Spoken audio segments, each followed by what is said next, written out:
فاغفر لنا يا الله فاغفر لنا يا ربنا فاغفر لنا يا خالقنا فاغفر لنا يا رازقنا فاغفر لنا يا أرحم الراحمين.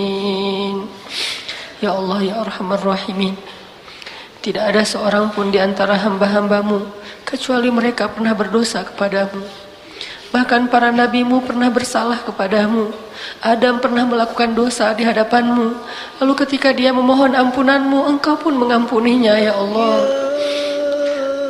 Nabi Nuh pernah berbuat dosa kepadamu. Lalu ketika dia memohon ampunanmu, engkau pun mengampuninya, ya Allah. Nabi Musa pun pernah berbuat salah. Lalu ketika dia memohon ampunanmu, engkau pun mengampuninya, ya Allah. Nabi Ibrahim pun pernah berbuat salah. Lalu ketika dia memohon ampunanmu, engkau pun mengampuninya, ya Allah. Bahkan Nabimu yang mulia, Nabi Muhammad SAW pernah berbuat kesalahan. Lalu ketika ia memohon ampunanmu, engkau mengampuninya, ya Allah. Kami yakin tak ada seorang pun yang meminta ampun kepadamu kecuali engkau pasti mengampuni dosanya, ya Allah. Dan engkau tidak peduli sebanyak apapun dosa orang itu, ya Allah. Karena sedikit pun dosanya tidak akan menyulitkanmu, ya Allah. Sebanyak apapun dosanya tidak akan merugikanmu, ya Allah. Sebanyak apapun dosanya tidak akan menyakitimu, ya Allah. Sebanyak apapun dosanya tidak akan menghinakanmu, ya Allah. Karena engkau maha mulia, karena engkau maha kaya, karena engkau maha perkasa, ya Allah. Tidak ada rugi bagimu dengan kemaksiatan dan dosa setiap hamba-hambamu, dan tidak untung pula bagimu ketaatan hamba-hambamu. Maka engkau tidak peduli berapapun banyak dosa kami, pasti engkau mengampuninya. Kami yakin itu, ya Allah. Engkaulah Ghaffar, engkaulah Ghafur, engkaulah Rahman, engkaulah Rahim, engkaulah Karim, engkaulah Rauf, engkaulah Hakim, ya Allah.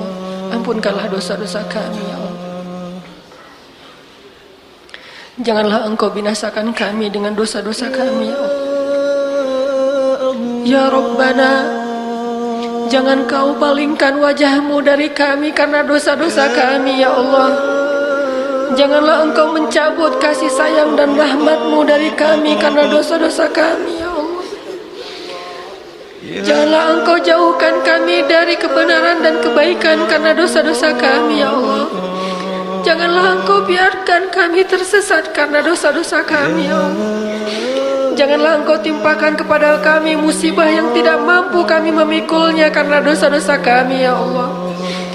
Janganlah engkau cabut kasih sayang di antara suami istri kami karena dosa-dosa, ya Allah. Janganlah engkau cabut kasih sayang ayah dengan anak, anak dengan orang tua karena dosa-dosa, ya Allah. Janganlah engkau cabut kasih sayang orang-orang soleh kepada kami karena dosa-dosa, ya Allah. Dan janganlah engkau biarkan kami jauh dari Rasulullah di padang mahsyar karena dosa-dosa, ya Allah. Janganlah engkau mengazab kami karena dosa-dosa, ya Allah. Sesungguhnya rahmatmu mendahului kemurkaanmu, ya Allah. Ya Rabbana, janganlah engkau timpakan musibah kepada bangsa kami ini karena dosa-dosa kami, ya Allah. Janganlah engkau menguji kami dengan pemimpin yang zalim justru karena dosa-dosa kami sebagai masyarakatnya, ya Allah. Janganlah engkau menimpakan kepada kami bencana karena dosa-dosa kami, ya Allah. Janganlah engkau menghilangkan keberkahan dari negeri Indonesia ini karena dosa-dosa bangsanya, ya Allah. Kami memohon ampunanmu, ya Allah. Ampunkanlah dosa bangsa Indonesia. Ampunkanlah dosa kami. Ampunkanlah dosa perempuan-perempuan muslimah Indonesia. Ampunkanlah dosa pemuda-pemuda Indonesia. Sehingga dengan istighfar kami engkau turunkan kasih sayangmu, ya Allah. Engkau turunkan kebaikan kepada negeri kami, ya Allah. Rabbana zalamna anfusana wa illam taghfir lana wa tarhamna lanakunanna minal khasirin. La ilaha illa anta subhanaka inna kunna minadh zalimin. Sungguh kami tahu Nabimu Yunus alaihissalam pernah melakukan kesalahan di hadapanmu. lalu Engkau menimpakan kepadanya ujian. Engkau biarkan ia tenggelam di dalam lautan yang gelap. Di dalam lautan itu dia memohon ampunan-Mu ya Rabbana. La ilaha illa anta subhanaka inni kuntu minaz zalimin. Maka bergetarlah arasy-Mu, Engkau ampunkan dosanya, lalu Engkau selamatkan dia dari musibah itu. Maka selamatkanlah kami dari segala musibah yang disebabkan oleh dosa-dosa kami ya Allah. Selamatkan kami dengan ampunan dari sisi-Mu ya Allah. Janganlah Engkau menghalangi kami dari kebaikan dunia dan akhirat ya Allah, karena dosa-dosa kami di masa lalu ya Allah.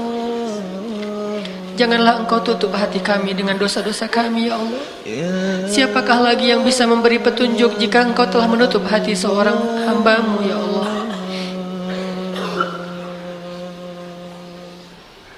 Astaghfirullah Rabbal baraya. Astaghfirullah minal khataya. Astaghfirullah Rabbal baraya. Astaghfirullah minal khataya. Rabbana atina fid dunya hasanah wa fil akhirati hasanah wa qina adzabannar. Amin ya rabbal alamin. Subhanakallahumma wa bihamdika asyhadu an la ilaha illa anta astaghfiruka wa atubu ilaik. Assalamualaikum warahmatullahi wabarakatuh.